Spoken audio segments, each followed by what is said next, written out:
He's a fashion photographer, meaning he works alongside many beautiful women in his profession. Stylists, hair and makeup artists, and of course, models. This is actually how we met. I modeled my way through college and he photographed me, after which we became friends and eventually started dating. We have been together now for almost 3 years. I've since stopped modeling, but he is still a photographer. Never once in our relationship has he given me any reason to question his fidelity. With the exception of me, he has never dated or even befriended any of the models he has photographed. That was, until Rachel came into the picture. I've met Rachel. She seems like a fun chick, the type of girl who draws a lot of positive attention just by entering a room. She's beautiful, but her personality really shines through. She makes you feel like you're her best friend when you're talking to her. A very cool person through and through. That said, I'm not the only one who feels this way. My boyfriend also adores Rachel.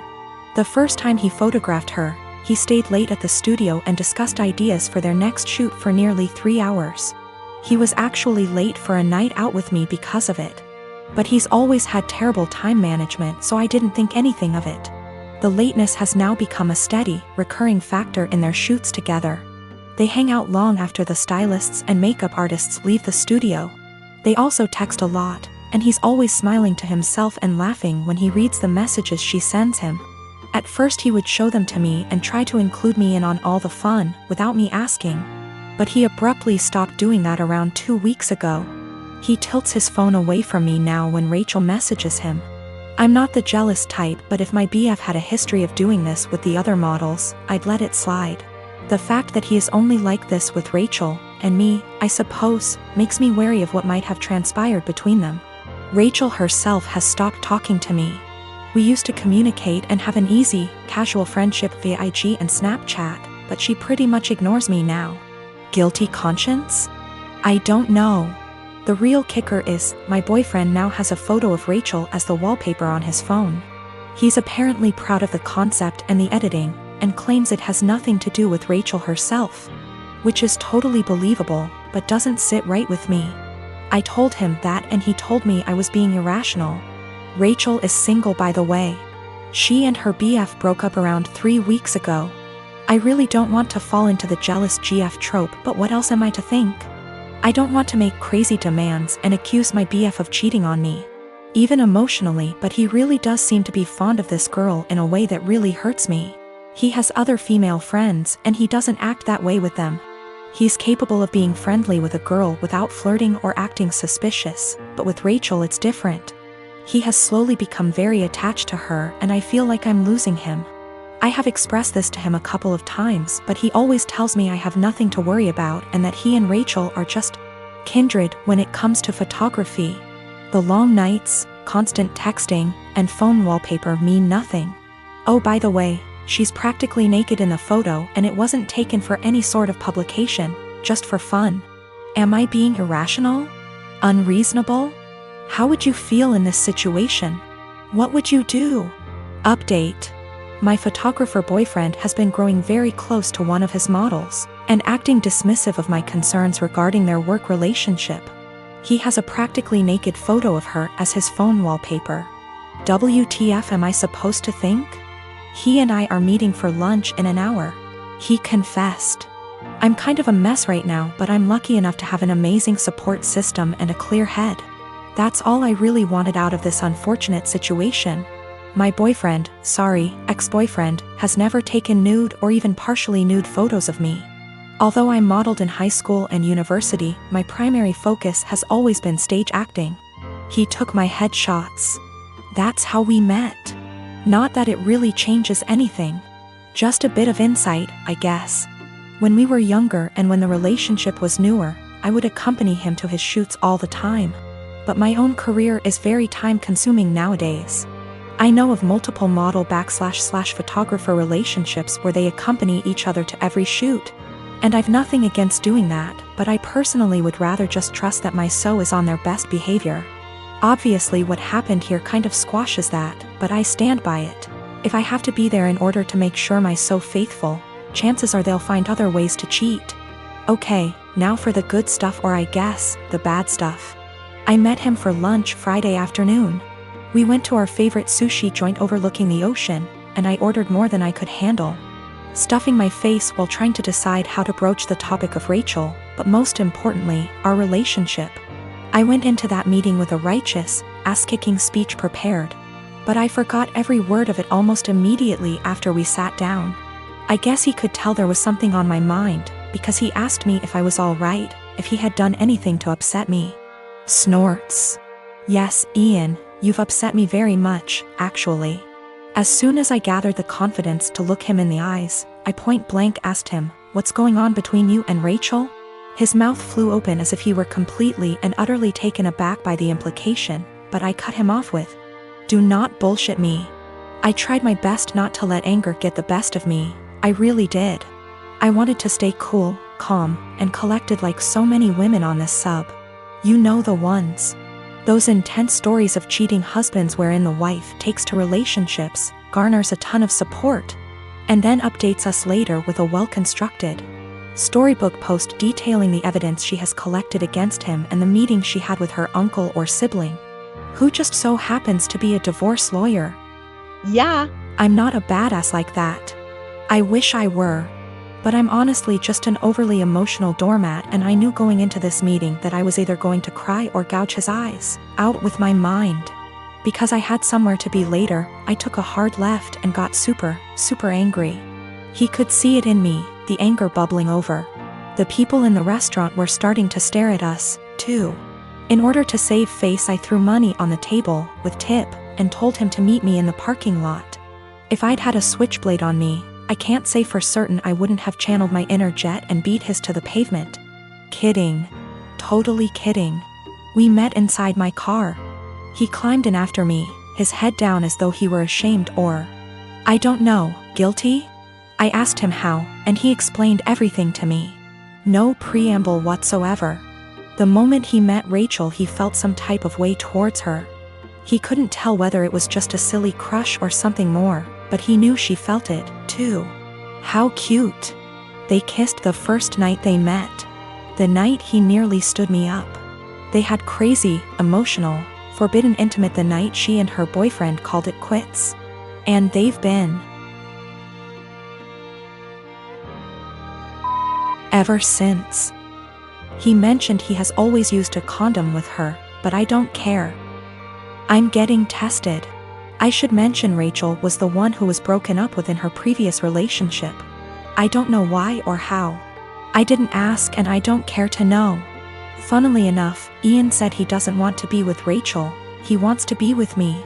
And he even provided text messages to show that he's the one who decided not to pursue anything with her on official grounds. But I told him I give zero about what he wants. And unless he can go // his eyes, he should get the out of my car and erase me from his mind before I erase him. I literally said that. In any case, I went home later that day and drank a lot.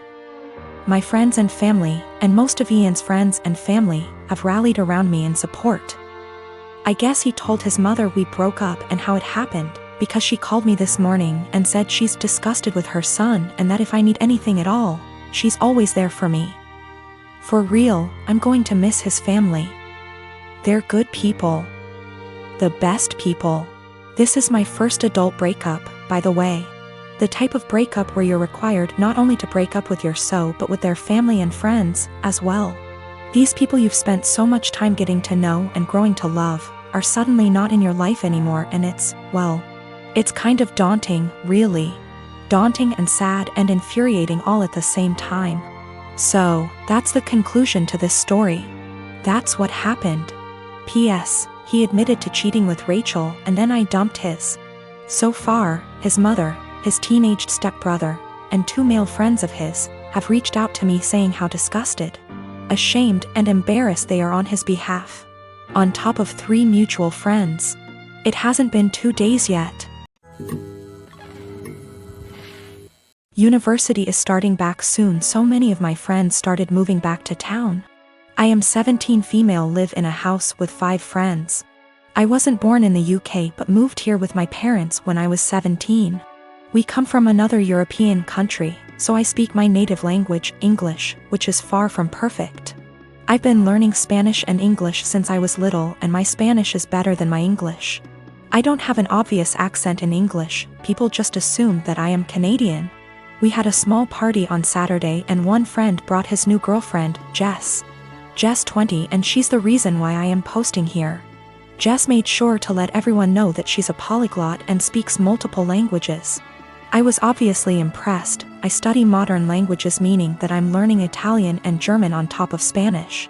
And obviously I asked what languages she speaks: Spanish, Japanese, Arabic, my native language, German, Korean, and French. I told her how impressed I was and carried on with my evening.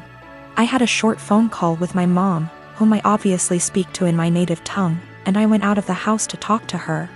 Jess was out in the garden and heard my conversation, and she corrected me on my pronunciation. I told her that she was in the wrong, and she insisted that she knows better. I didn't fancy getting into any arguments, so I ignored her and went back inside saying whatever. Later, I bumped my head and swore loudly in Spanish. I tend to code switch a lot when drunk, and she corrected my pronunciation, which was funny because it was her who was incorrect. I ignored her again. A while later I wanted my friend, who is from Spain, to hand me something, but I forgot how it's called in English. So I said, "Hand me Spanish word, please," knowing my friend would understand. Jess decided to correct me again, using completely incorrect word. My friend and I looked at each other, and me being drunk, I lost any self-control I had. I spoke to Jess in Spanish asking her what the hell she thinks she's doing. And she looked at me telling me that my Spanish was so wrong that she didn't understand a word. It wasn't, but okay. So I told her the same thing in my native tongue, to which she replied with the same thing. I laughed at her and told her it's my native language and she really shouldn't lie about being a polyglot and correcting people when she doesn't actually speak those languages. She was fuming. She tried to grab her boyfriend's hand and leave with him, but he was too drunk to care and just said, "Told you to stop lying." I don't know how she got my number, but she called me this morning screaming what an asshole I am to humiliate her like that, and if she knew I spoke the language, she wouldn't have corrected me. I do feel bad now. I realize how humiliating this must have been for her, but on the other hand, she shouldn't have been lying. I, 37M, have 3 girls, 8, 10, and 12. Their mother walked out on us for another man when our youngest was around 4. My ex still stays in contact, though, and pays child support. A few weeks ago while doing laundry, I saw red spots on my oldest's underwear. I asked her if she knew about it, and she cried and told me she tried to call her mom, but my ex didn't call back. She'd been stuffing toilet paper in her underwear, hoping that would work. I explained to her that periods are nothing to be ashamed of, and found some great resources online for us to review together. I took her to the store to pick out brands of feminine products she wanted to use. She picked Playtex Sport because she's a gymnast. After we were done, I decided I should do the same thing with my other 2. My 12-year-old volunteered to be part of preparing them, and we made a whole night of it. It was wonderful. And I learned a lot. I even learned what a menstrual cup is, and how they benefit the environment. The other day, my ex called back. I'll usually arrange a video chat and leave the room so they can have some alone time, and when they're done chatting, I'll come back in to talk boring co-parenting stuff like school, bills, etc. This last time, my ex was furious with me for talking about periods with the girls. She shouted at me that I was sick and perverted. Why didn't I call her myself if I knew it was so urgent? I could have called one of their grandmas / aunts, but my mom has dementia, while her mom and sisters call me a loser because I teach kindergarten, so I'm not fond of them. My ex told me I was being immature and should have just toughed it out for the girls. This really pissed me off, so I shouted back that maybe if she wasn't such a deadbeat and answered her goddamned phone once in a while, she could have handled this. I brought up everything she does that hurts them. She hasn't been to a single soccer game, piano recital, or gymnastics meet in 2 years. Every other weekend when they come home from her house, they go straight to their rooms, only to emerge hours later asking me why she loves her new husband more than them, and what did they do to make her leave. My ex responded by saying I should tell them it's not their fault I couldn't satisfy her, and I screamed.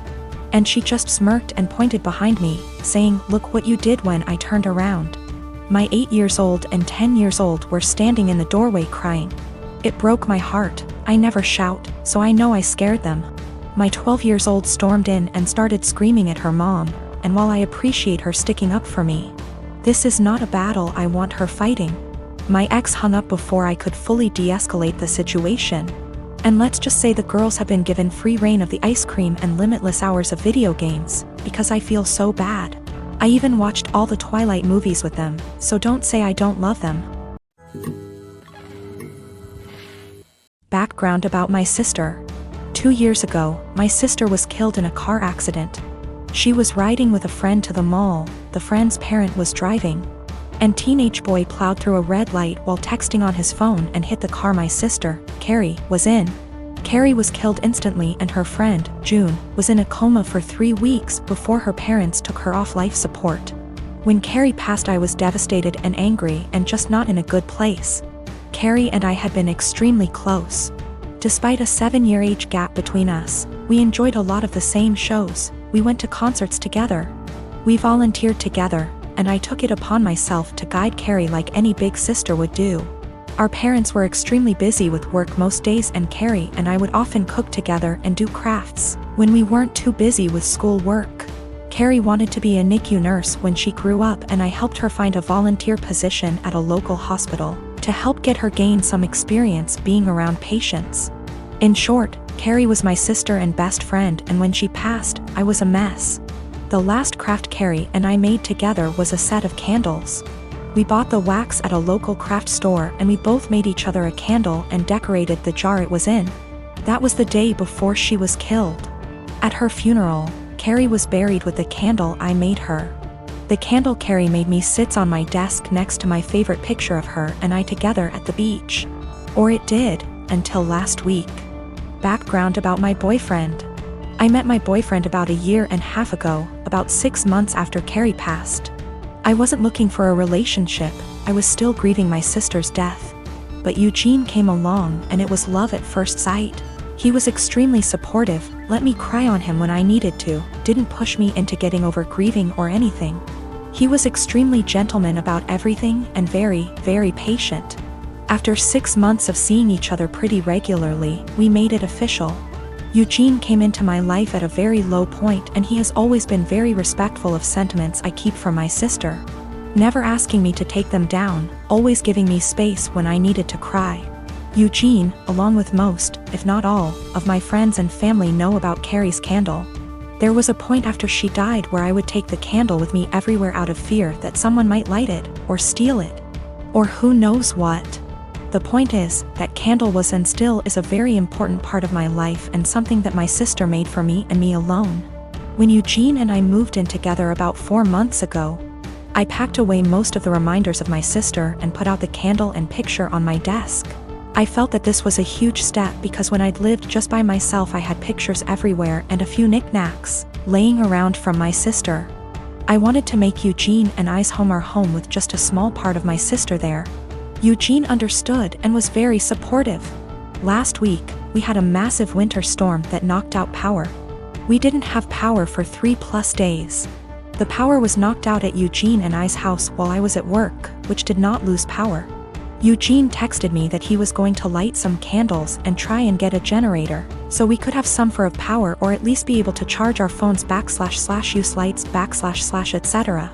Now, we have probably 30+ candles in our house. I am a huge fan of sales, and when Bath & Body Works has a candle sale, I like to stock up and get a range of scents. We have candles scattered all over our house. In the room where my desk is, there are no candles aside from the one Carrie made me. None at all, and there never has been. This room is also downstairs, where Eugene doesn't spend a lot of time, his desk is upstairs. When I arrived home from work last week, I noticed a bunch of candles burning in our living room, safely. Always monitored and not near anything that could ignite. One of these candles was the candle that Carrie had made me. I burst into tears, and when Eugene heard me crying he came out from the bedroom, where he was lighting more candles, and asked what was wrong. I was a wreck and couldn't get any words out. When he tried to calm me down, I shoved past him and locked myself in the room where my desk was and just cried. I don't know how he could be so stupid. He knew, and I thought he understood how sentimental the candle was and how much I cherished having a candle that my now deceased sister had spent time making with me just a day before she was killed. I haven't been able to speak to Eugene since it happened, Tuesday of last week. He has tried to explain why he did it, because he needed candles to be able to see, but I just can't wrap my head around it. He hadn't gotten into the large candle stash I have upstairs right by the living room where Carrie's candle was, but went downstairs out of the way to grab the most sentimental, cherished item I have. The candle was burning most of the day while I was at work and is now melted and pretty much gone. I do still have the jar it was in, but I can't look at it without bursting into tears. Eugene says it was an accident, but I just don't believe that. He said he was getting around to lighting the candle surplus we have upstairs, but just hadn't gotten there yet. After being home 6 hours alone with no power, I am heartbroken and feel like this is a major slap in the face. I feel disrespected. I feel like he disrespected my sister. I just don't know what to do. I don't feel like I can forgive him for this.